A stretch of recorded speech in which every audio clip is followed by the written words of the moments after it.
We now come to the Leader of the Opposition, Kemi Badenoch. Mr. Speaker, can I also wish everyone a happy St. George's Day? And can I also associate myself with the remarks about the passing of His Holiness Pope Francis on Easter Monday? Being married to a Catholic, I know the profound loss for millions in Britain and across the world.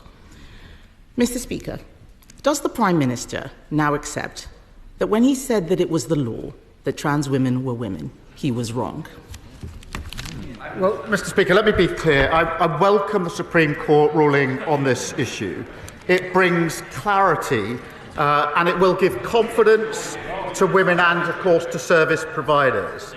The Equality and Human Rights Commission will now issue updated guidance, and it's important that that happens and that all service providers then act accordingly. This government's approach and my approach has been as follows: to support and implement the Supreme Court ruling, and we will; to continue to protect single-sex spaces based on biological sex, and we will; but also to ensure that trans people are treated with respect, and we will; and to ensure that everybody is given dignity in their everyday lives. I do think this is the time now to lower the temperature, to move forward and to conduct this debate with the care and compassion that it deserves. And I think that should unite the whole House. Mr. Speaker, he can't bring himself to admit that he was wrong. That was the question. But he spoke about respect and dignity and compassion and lowering the temperature. So will he now apologise to the member for Canterbury, the very brave member for Canterbury, for hounding her out of the Labour Party simply for telling the truth? Mr. Speaker, I've always approached this on the basis that we should treat everyone with dignity and respect, whatever their different views, and I'll continue to do so. And I'll tell you, Mr. Speaker, for why. Because when we lose sight of that approach and make this a political football, as happened in the past, then we end up with the spectacle of a decent man, and he was a decent man, the previous Prime Minister, diminishing himself at this dispatch box by making trans jokes whilst the mother of a murdered trans teenager watched from the public gallery just up there. That will never be my approach. My approach will be to support the ruling, to protect single-sex spaces and treat everybody with dignity and respect. And I believe there's a consensus in this House and the country for that approach. Mr. Speaker, there was no apology for the member for Canterbury. There is no taking of responsibility. He talks about political football. He practically kicked her out of his party. Constructive dismissal. Constructive dismissal. He talks about my predecessor. What about the abuse I faced from his MPs calling me a transphobe for supporting what the Supreme Court has now clarified in his words? And where was he? He hid for 6 days without commenting on the Supreme Court judgment. Why did it take him so long to respond? Isn't it because he was scared? Mr. Speaker, the only fiction here is the idea she delivered anything in office. She held the post of Minister for Women and Equalities for 2 years, and she did precisely nothing. She provided no clarity on the law, did nothing to improve women's lives, which got materially worse under her watch.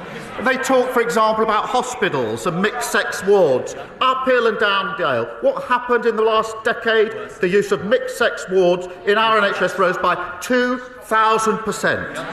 And there's a pattern of behaviour here. Women and Equalities Minister failed to do anything for women. The Trade Minister, who failed to get a trade deal with the US. The Business Minister, who failed to get a deal with British Steel. She's a spectator, not a leader. Mr. Speaker, I will tell him what I did. I stopped the gender... I will. Yes. When his Labour leader in Scotland was whipping his MSPs to get male rapists into women's prisons, I stopped that gender recognition bill. I helped commission the Cass review. I replaced the guidance on single-sex toilets. I made sure that the puberty blockers issue was resolved while he was sitting there cheering on the ideology that was taking away safe spaces. And when the Prime Minister stayed silent last week, presumably waiting for what Morgan McSweeney thinks, on his WhatsApp groups, some of his closest ministers were plotting to overturn the Supreme Court decision. Labour MP after Labour MP stood up yesterday and challenged the ruling. How can we take his government seriously on this? Well, I think the WhatsApp group you should be worried about is the one of his shadow Justice Secretary. And Mr. Speaker, the mask has slipped just 1 week before the elections because the shadow Justice Secretary is not here. A man who's doing everything he can to replace her.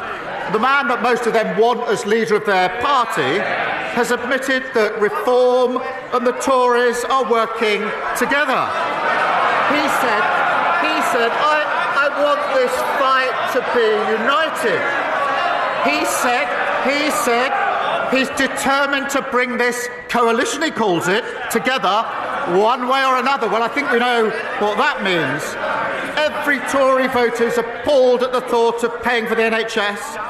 Every Reform voter who hates what the Tories did the last 14 years, they're not Conservatives, they're a con. Who's playing political football now?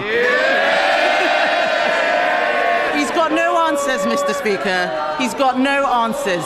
Yesterday, Labour MP after Labour MP challenged the ruling. He should be more worried about his backbenchers than my frontbenchers. His Labour ministers called the chair of the Equality and Human Rights Commission appalling. Baroness Faulkner's role is critical to enforcing the court's judgment. She has had to put up with relentless abuse, not just from his front bench, but from activists and ideologues. Reappointing her will be a clear sign that he is taking this issue seriously. So will he commit to reappointing Baroness Faulkner when her term expires this year? Well, Mr. Speaker, I've always said the debate should be conducted properly on the principles of debate. I've said it many, many times.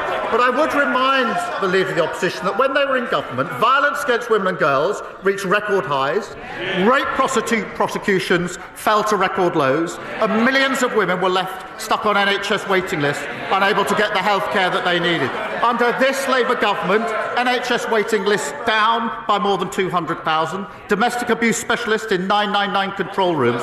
We've strengthened access to maternity pay, something she calls excessive. She talks about political footballs, but a coalition between Reform and the Tories being formed behind her back. We know what that means when the Shadow Justice Secretary and the member for Clacton cook up their joint manifesto. NHS charging a pro-Russia foreign policy, enter workers' rights. Just as the Love government lost control of the economy, the borders and health, in 6 short months, she's lost control of her party.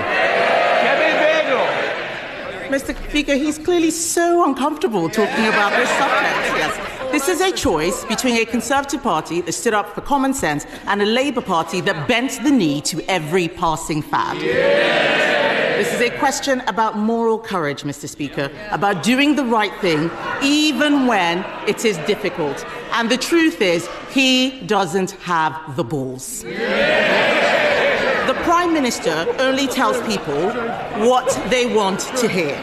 He only tells people what they want to hear. He is a weather vane who twists in the wind. He cheered an ideology that denied safe spaces to women and girls because he thought it was cool to do so. He hounded a brave female MP out of his party for telling the truth he accepts now. And now he is hiding behind the Supreme Court judgment. And isn't that because he doesn't know what he actually believes?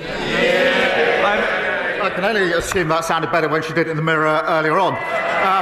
But the truth is, it doesn't really matter what the Leader of the Opposition says, because nobody believes, none of them, that she's going to lead them into the next election anyway. It's going to be the Shadow Justice Secretary. He's away plotting, that's why he's not here today, Mr. Speaker. And the member for Clacton fighting over the bones of the Tory party. And they think Reform are going to give them their votes without changing their policy. Absolutely no way. The member for Clacton's going to do what he always does, eat the Tory party for breakfast. Before leaving, we request everyone to like and share the video so that it reaches a wider audience. Also, feel free to comment down your thoughts.